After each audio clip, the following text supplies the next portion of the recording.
رب فرماتا ہے نصیحت کرو کہ بے شک نصیحت مومنین کو فائدہ دیتی ہے، مومن نصیحت سے فائدہ حاصل کرتے ہیں۔ نصیحت دو طرح کی ہوتی ہے۔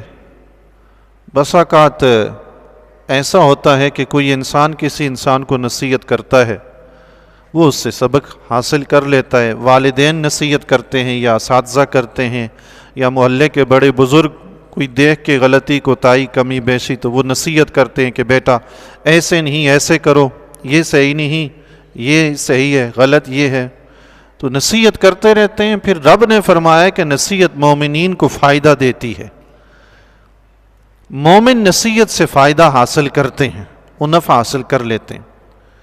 دوسرا طریقہ نصیحت کا یہ ہوتا ہے کہ اللہ تبارک و تعالیٰ نے غیبی طور پر کوئی ایسا کام کیا، بندے کی عقل ٹھکانے لگ گئی، اس کو سمجھ آ گئی میں نے یہ غلطی کی تھی، تب میرے ساتھ یہ ہوا، یہ رب کی طرف سے ہوا ہے، اور وہ توبہ کر کے سیدھے راستے پہ چل پڑتا ہے۔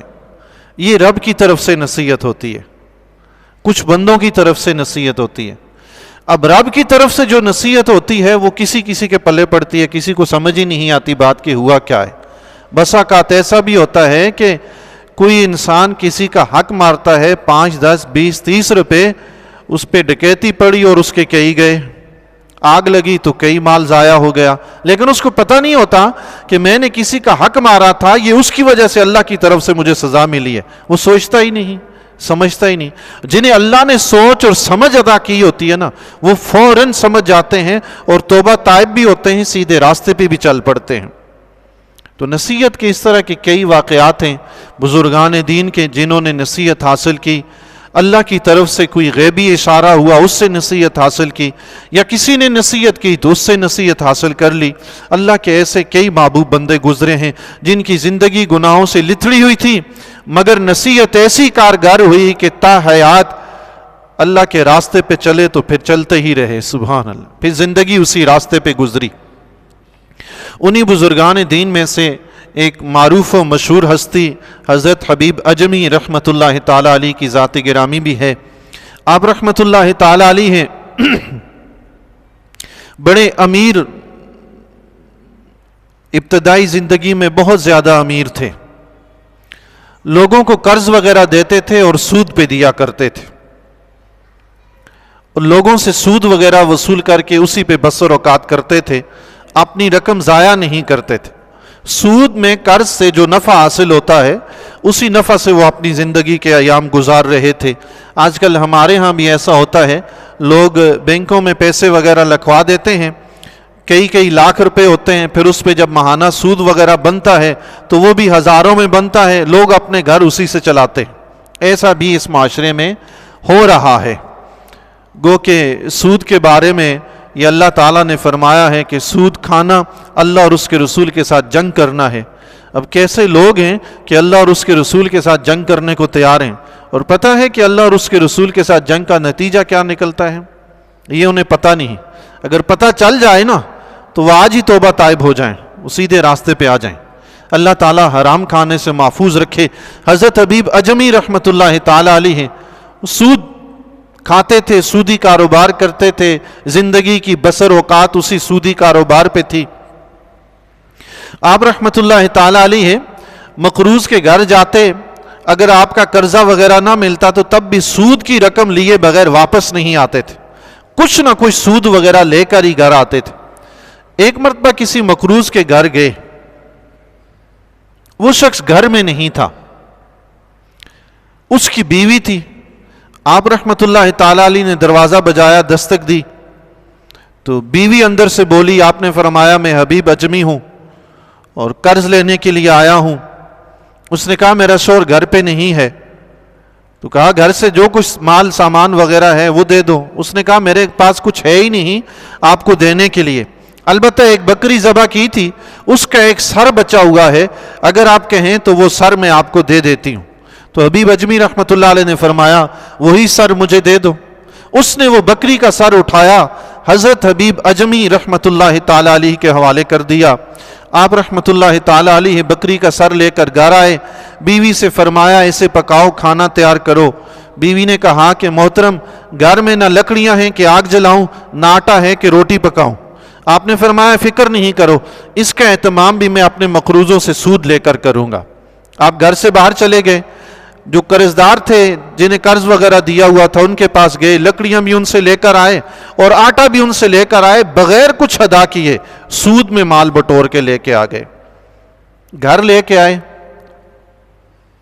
بیوی نے انہی سود کی لکڑیوں سے آگ جلائی، اسی سود کے آٹے سے روٹی پکائی، وہی سود کی بکری کا جو سر تھا سود میں آیا ہوا اسی کو پکایا، سالن وغیرہ بنایا، کھانا تیار ہوا، دروازے پہ دستک ہو گئی۔ حبیب اجمی رحمت اللہ علیہ دروازے پہ آئے، پوچھا کون؟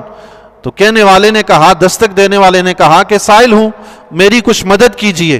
حضرت حبیب اجمی رحمت اللہ تعالی علیہ نے فرمایا میرے پاس تیرے دینے کے لیے کچھ بھی نہیں ہے، اور اگر میں تمہیں کچھ دے بھی دوں تو تم امیر نہیں ہو جاؤ گے، ہاں اتنا ضرور ہوگا کہ میں نے اگر تمہیں کچھ دے دیا تو میں مفلس ہو جاؤں گا، میں غریب ہو جاؤں گا، چلے جاؤ یہاں سے۔ وہ سائل بیچارہ چلا گیا۔ آپ واپس اندر پلٹے، کھانا کھانے کے لیے بیٹھے، بیوی نے جب ہانڈی سے سالن نکالنے کی کوشش کی تو سالن کے بجائے وہ برتن جو تھا، ہنڈیا جو تھی، سالن کے بجائے خون سے بھری ہوئی تھی۔ تو آپ کی بیوی نے کہا اے حبیب، اے کنجوس اور بخیل، یہ سب تمہاری وجہ سے ہوا ہے، تم اتنے کنجوس اور بخیل ہو، یہ دیکھو کہ یہ تمہارے ساتھ کیا ہوا، یہ سارا سالن جو تھا خون بن چکا ہے۔ حضرت حبیب اجمی رحمت اللہ تعالی علیہ اٹھے، اٹھ کر ہانڈی میں جو دیکھا وہ واقعی سالن کے بجائے سارے کا سارا خون تھا۔ آپ نے اس سے بڑی عبرت حاصل کی، بڑی عبرت حاصل کی۔ اسی وقت بیوی سے کہا میں تمہیں گواہ بناتا ہوں کہ آئندہ میں برائی سے توبہ کرتا ہوں، میں کبھی بھی برا کام نہیں کروں گا۔ نصیحت حاصل کر لی نا، رب کی طرف سے غیبی اشارہ ہوا، نصیحت حاصل کر لی۔ حبیب اجمی رحمت اللہ علیہ کے ساتھ آگے کیا ہوا وہ عرض کرنے سے پہلے چند باتیں یہاں اور بھی سماعت فرما لیجئے۔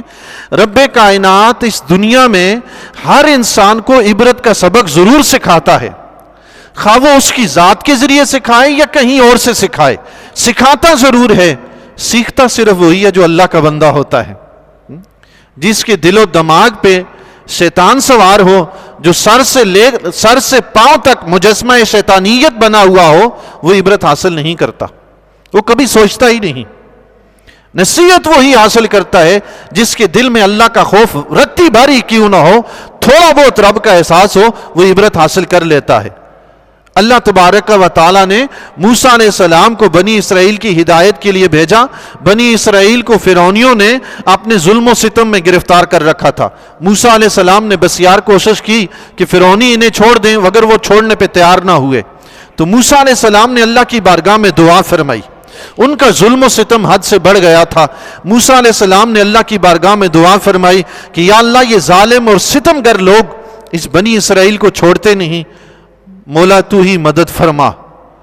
اللہ تعالیٰ نے مدد فرمائی، موسیٰ علیہ السلام کی دعا قبول ہوئی۔ اللہ تبارک و تعالیٰ نے فرعونیوں پر عذاب نازل فرمایا۔ سب سے جو پہلا عذاب آیا، لگاتار 5 عذاب اللہ تعالیٰ نے ان پر نازل فرمائے۔ سب سے پہلا جو عذاب آیا وہ پانی کا طوفان کا عذاب آیا۔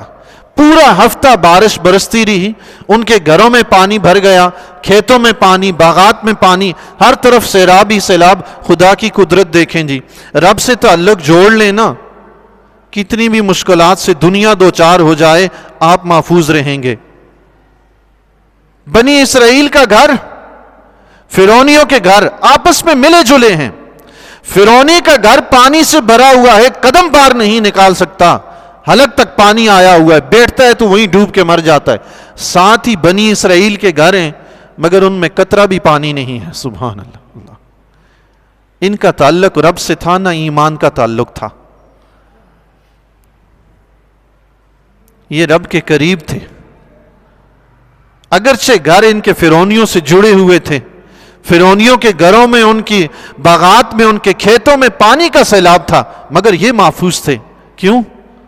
ان کا تعلق رب سے مضبوط تھا، رب سے جڑا ہوا تھا۔ دنیا میں کتنے ہی طوفان کیوں نہ آ جائیں جی، اگر آپ کا تعلق رب سے مضبوط ہے، اللہ آپ کو اس آتے ہوئے طوفان سے ضرور بچائے گا۔ ایک ہفتہ مسلسل بارش ہوتی رہی، فرعونی تنگ آ گئے، ہر طرف سیلاب ہی سیلاب ہے، کئی فرعونی اس سیلاب میں ڈوب کے مر بھی گئے۔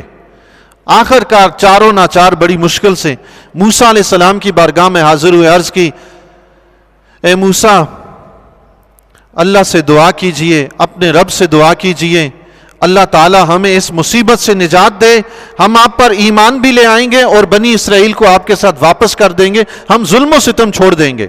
موسیٰ علیہ السلام اللہ کے نبی ہیں۔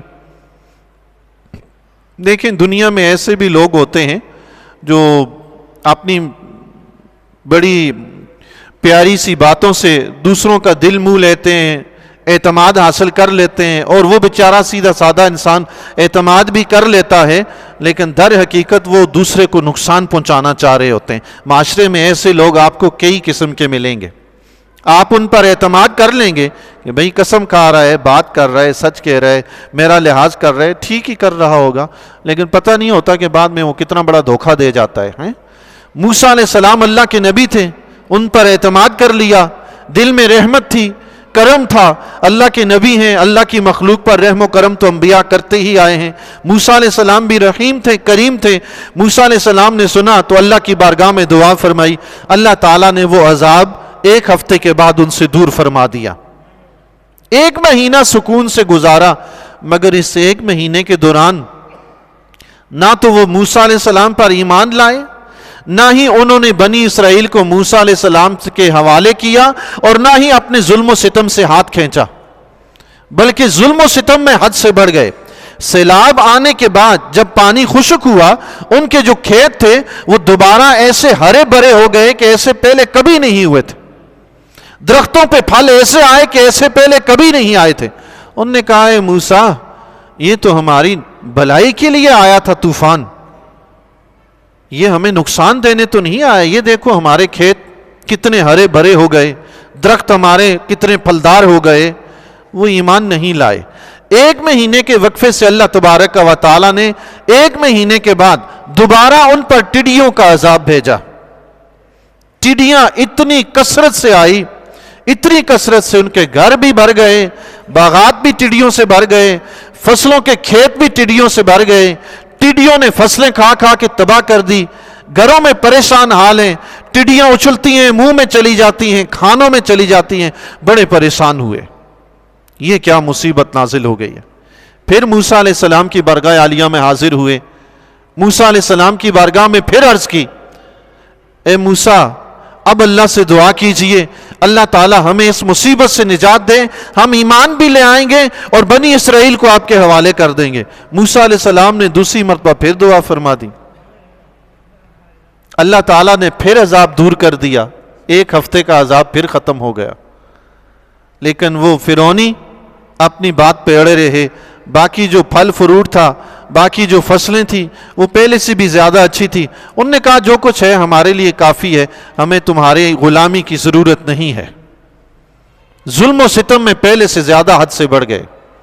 اللہ تعالیٰ نے یہ دیکھیں، اللہ کی طرف سے نصیحت ہو رہی ہے، اللہ کی طرف سے اشارہ مل رہا ہے کہ سمجھ جاؤ، سمجھ جاؤ۔ بار بار قدرت کی دستک ہوتی رہتی ہے دروازے پہ، نیک بختی کی بھی ہوتی ہے، بدبختی کی بھی ہوتی ہے۔ رب دستک دیتا ہے کہ بندے سویا ہوا جاگ جا، بیدار ہو جا۔ عقل والے ہی جاگتے ہیں۔ تیسری مرتبہ اللہ نے پھر عذاب بھیجا، ایک کیڑے کا عذاب۔ مفسرین نے اس کو مختلف نام دیے ہیں، کسی نے گھن کہا، کسی نے اور کیڑا کہا۔ بہرحال وہ کیڑا ایسا تھا جو باقی فصلیں بھی کھا گیا اور ان کے بدن میں گھس کر ان کی کھالیں بھی کاٹتا رہتا۔ بڑے پریشان ہوئے، ان کے سر کے بال بھی کھا کر چٹ گیا، آنکھوں کی بھویں اور پلکیں وغیرہ بھی صاف کر گیا۔ بڑے پریشان ہوئے، موسیٰ علیہ السلام کی بارگاہ میں پھر حاضر ہوئے، پھر وعدہ کیا ایمان بھی لائیں گے، بنی اسرائیل کو چھوڑ دیں گے، آپ اللہ سے دعا کیجئے کہ اللہ تعالیٰ یہ عذاب ہم سے ٹال دے۔ موسیٰ علیہ السلام نے تیسری مرتبہ پھر اللہ کی بارگاہ میں دعا فرما دی۔ سبحان اللہ۔ حالانکہ موسیٰ علیہ السلام تو کہہ سکتے تھے تم بڑے ظالم و بدبخت ہو، اب تم اسی میں مرو، میں تمہارے لیے دعا نہیں، ایسا نہیں کیا۔ جانتے بھی تھے کہ یہ ظالم لوگ ہیں، مگر پھر بھی رب کی بارگاہ میں رحمت کی دعا فرما دی. صبح اللہ نے موسیٰ علیہ السلام کی دعا پھر قبول فرمائی. یہ تیسرا عذاب بھی ٹل گیا.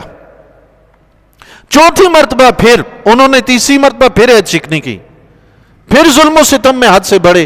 اللہ نے چوتھی مرتبہ مینڈک کا عذاب بھیجا. اتنے زیادہ کثیر تعداد میں مینڈک آئے, ہر طرف فصلوں باغات میں بھی مینڈک, گھروں میں بھی مینڈک. جہاں سالن پکانے کے لیے بیٹھتے ہانڈی چولہے پہ رکھتے, مینڈک اچھلتے ہانڈی میں گھس جاتے.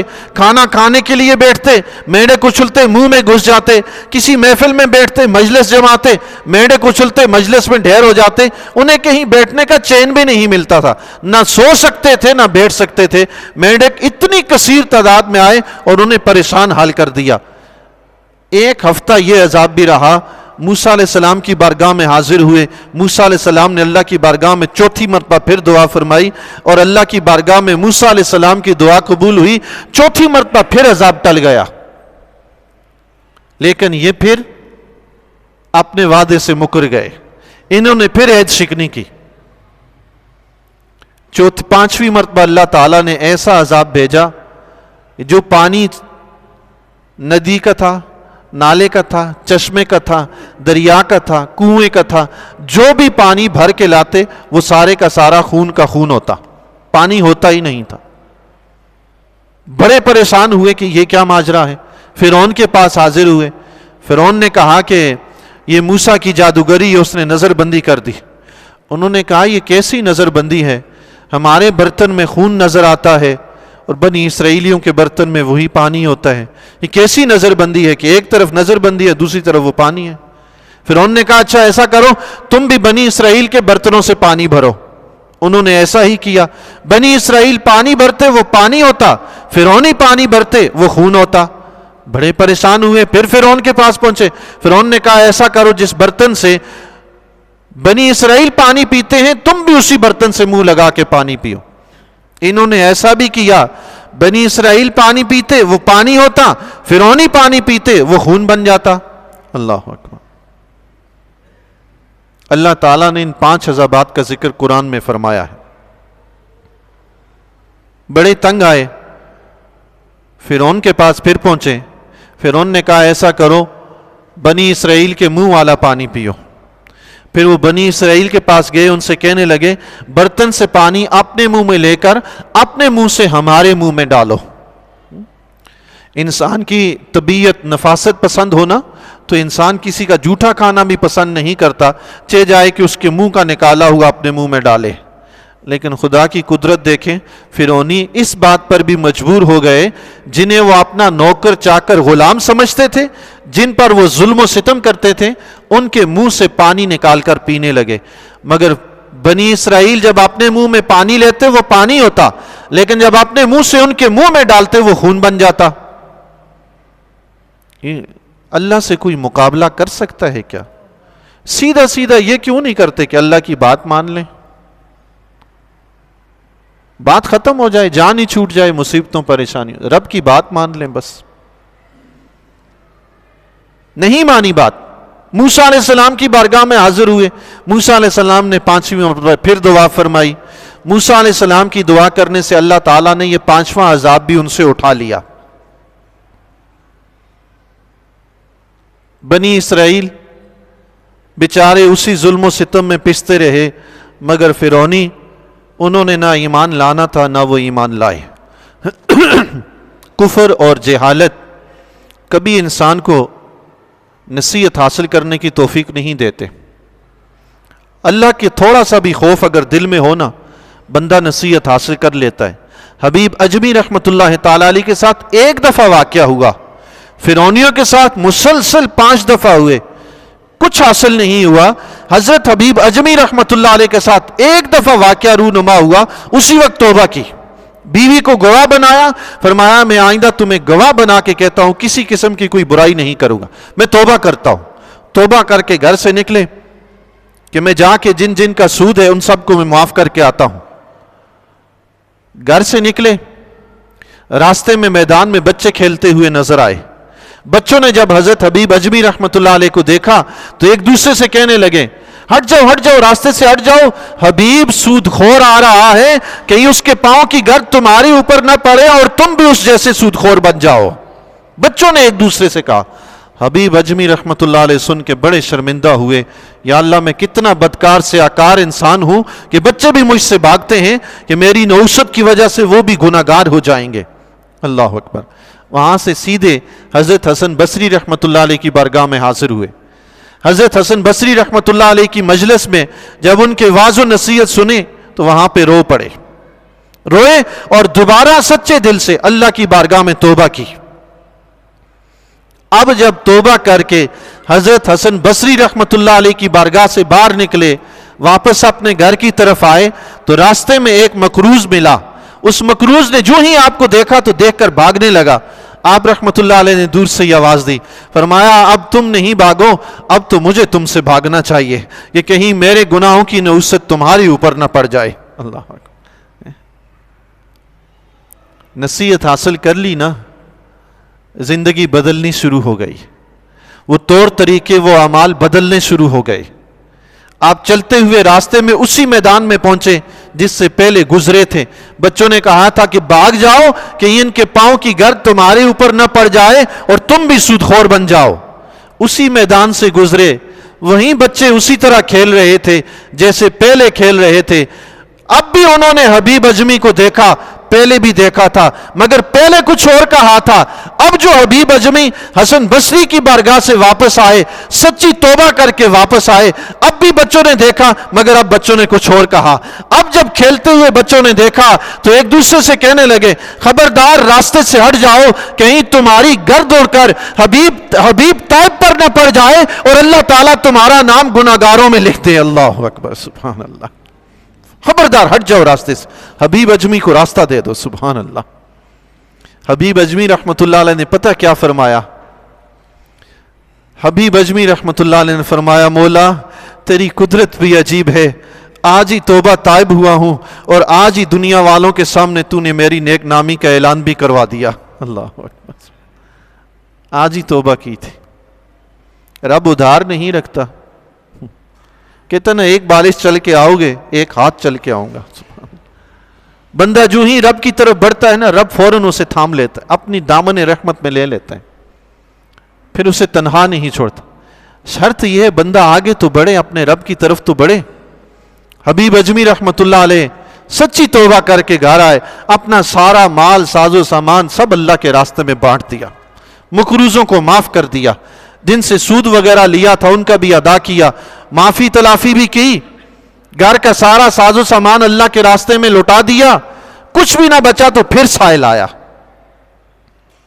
سائل پہلے بھی آیا تھا، اب پھر آیا۔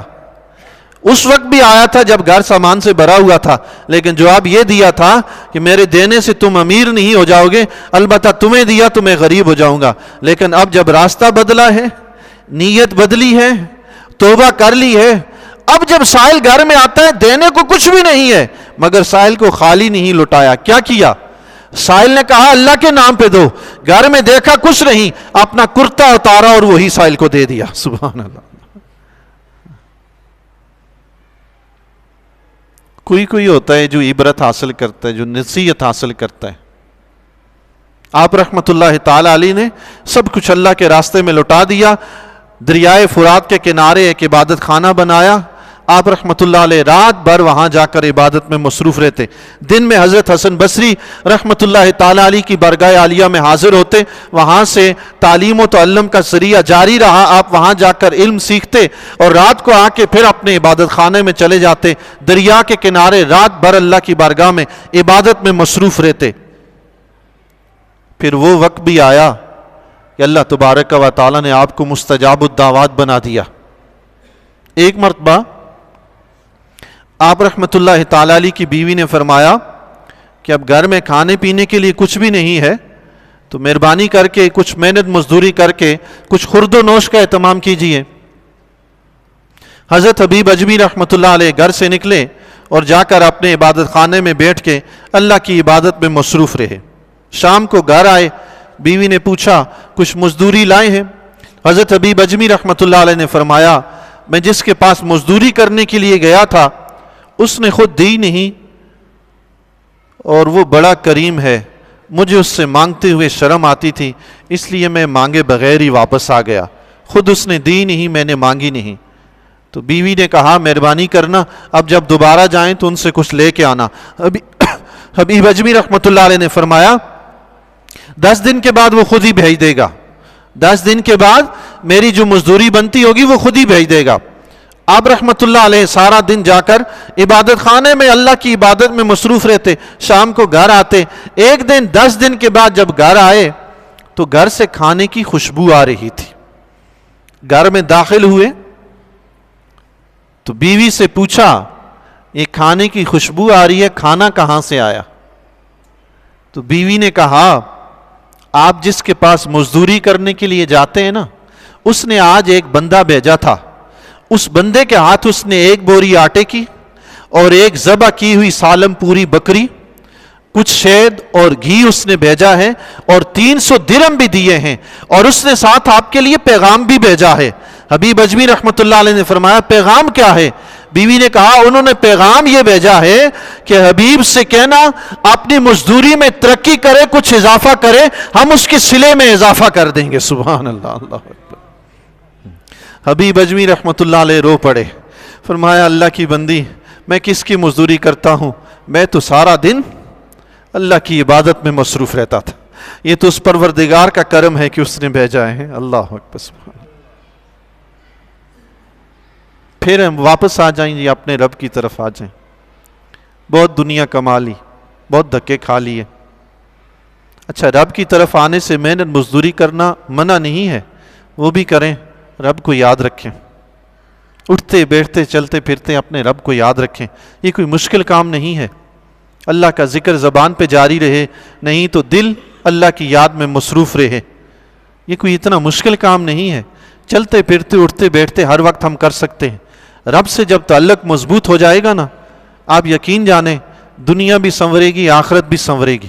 ہم مسلمان ہیں، آخرت پر یقین رکھتے ہیں، جب آخرت پر یقین رکھتے ہیں اور یہ بھی یقین رکھتے ہیں کہ دنیا فنا ہو جائے گی، یہ بھی یقین رکھتے ہیں کہ ہم مر جائیں گے، یہ بھی یقین رکھتے ہیں کہ جو کچھ مال جمع کیا ہوا ہوگا وہ سارے کا سارا پیچھے رہ جائے گا، اس سارے یقین کے باوجود بھی ہم جب اپنے عمل کی طرف دیکھتے ہیں وہ بالکل ہی ایک انوکھا سا ہوتا ہے، بالکل ہی مختلف ہوتا ہے۔ مال جمع کرنے میں دنیا میں اتنے مصروف رہتے ہیں گویا کہ ہم نے کبھی مرنا ہی نہیں، اور اگر مرے بھی تو یہ سارا سامان ہمارے ساتھ قبر میں جائے گا، ہم یہ فرشتوں کو دیں گے، وہ اللہ کی بارگاہ میں پیش کریں گے اور ہمیں جہنم سے چھٹکارا مل جائے گا۔ ایسا ہوگا کیا؟ نہیں ہوگا ایسا۔ رب سے تعلق کیوں توڑ رکھا ہے؟ دن کی 5 نمازیں فرض ہیں، پڑھ لیں انہیں، اللہ سے تعلق قائم ہو جائے گا۔ نماز پڑھیں، حرام سے بچیں، اللہ کے ساتھ تعلق قائم ہو گیا۔ دن رات میں 24 گھنٹے ہیں، صرف 5 نمازیں پڑھنی ہیں، ٹوٹل 5 نمازوں پہ بامشکل 1 گھنٹہ صرف ہوگا، باقی 23 گھنٹے آپ کی اپنی زندگی ہے، جہاں چاہیں جیسے چاہیں بسر کریں، حرام سے بچتے رہیں، غیر شرعی کاموں سے بچتے رہیں، جیسے بسر کریں کریں۔ حبیب اجمی رحمۃ اللہ تعالی علیہ نے جب اللہ سے تعلق جوڑ لیا، مستجابت دعوات بھی ہو گئے، رب نے بڑا مقام عطا فرمایا آپ کو اولیاء میں۔ ایک مرتبہ حضرت حسن بصری رحمۃ اللہ تعالی علیہ آپ کے گھر تشریف لائے، آپ کے گھر میں کھانے کے لیے ایک سوکھی روٹی تھی اور کچھ تھوڑا سا نمک تھا، آپ نے وہی اٹھایا اور حضرت حسن بصری رحمۃ اللہ علیہ کے سامنے رکھ دیا۔ گھر میں جو ہو جی مہمان کے سامنے رکھ دینا چاہیے، تکلفات سے پرہیز کرنا چاہیے۔ بس اوقات یہ جو ہم تکلفات کرتے ہیں نا کہ مہمان آیا کچھ زیادہ سے زیادہ کھلائیں، کہیں سے قرض پکڑا کھلایا پلایا، بعد میں مہمان دوسری تیسری دفعہ چوتھی دفعہ آئے نا پھر وہ بھاری پڑ جاتا ہے، پھر بندے کا دل نہیں کرتا کہ مہمان نوازی کروں، پھر دل نہیں کرتا کہ کوئی گھر میں آئے۔ جو توفیق رب نے گھر میں دی ہے نا اسی پہ بندہ اکتفا کرے۔ وقتی طور پہ تو لگتا ہے میری بڑی ذلت ہوگی کہ وہ مہمان کہے گا کہ اس نے کھانے کے لیے کیا دیا ہے، لیکن آپ یقین جانیں مہمان سے نفرت پیدا نہیں ہوگی، مہمان تو اللہ کی رحمت ہوتا ہے۔ زیادہ جب ہم تکلفات میں پڑتے ہیں نا پھر مہمان کا گھر میں آنا بھاری نظر آنے لگتا ہے۔ حضرت حسن بصری رحمۃ اللہ علیہ کتنے بڑے مشہور و معروف بزرگ ہیں، حضرت حبیب اجمی رحمۃ اللہ علیہ کے گھر تشریف لائے، آپ ان کے شاگرد ہیں، کھانے کے لیے سوکھی روٹی اور نمک رکھ دیا، وہاں یہی کھائیں۔ دروازے پہ دستک ہوئی، پوچھا کون؟ دستک دینے والے نے کہا سائل ہوں اللہ کے نام پہ دے دیں. آپ نے حسن بصری رحمۃ اللہ علیہ کے سامنے سے وہ روٹی اور نمک اٹھایا اس سائل کو دے دیا. حسن بصری رحمۃ اللہ علیہ نے فرمایا حبیب یہ تم نے کیا کیا ہے؟ تمہیں مہمان نوازی کا کچھ لحاظ تو رکھنا چاہیے تھا. آپ خاموش رہے, کچھ بھی نہیں بولے. تھوڑی دیر کے بعد دروازے پہ دوبارہ دستک ہوئی. آپ اٹھے, ایک غلام تھا, سر پہ ایک خوان بھرا ہوا رکھا تھا, اس میں قسم و قسم کے کھانے تھے, اور ایک تھیلی تھی جس میں 500 درہم تھے. وہ حبیب اجمی رحمۃ اللہ علیہ کے حوالے کی اور چل پڑا. آپ نے وہ کھانا حضرت حسن بصری رحمۃ اللہ علیہ کے سامنے رکھا, 500 درہم غریبوں میں بانٹے, اور حضرت حسن بصری رحمۃ اللہ علیہ سے کہنے لگے بے شک آپ کا شمار اللہ کے نیک بندوں میں ہوتا ہے, اور واقعی آپ اللہ کے نیک بندے ہیں, لیکن کیا ہی اچھا ہوتا کہ آپ نے اپنے رب پر یقین بھی حاصل کیا ہوتا. اللہ اکبر. وہ ایک روٹی جو اٹھا کر دی, مجھے رب پہ یقین تھا اس کے بدلے میں دگنا عطا فرمائے گا, یہ اس کا صلہ اس نے عطا فرمایا ہے. سبحان اللہ. اللہ تبارک و تعالیٰ سے دعا ہے اللہ تبارک و تعالیٰ اپنی ذات کے ساتھ تعلق جوڑنے کی توفیق عطا فرمائے. وآخر دعوانا ان الحمد للہ رب العالمین.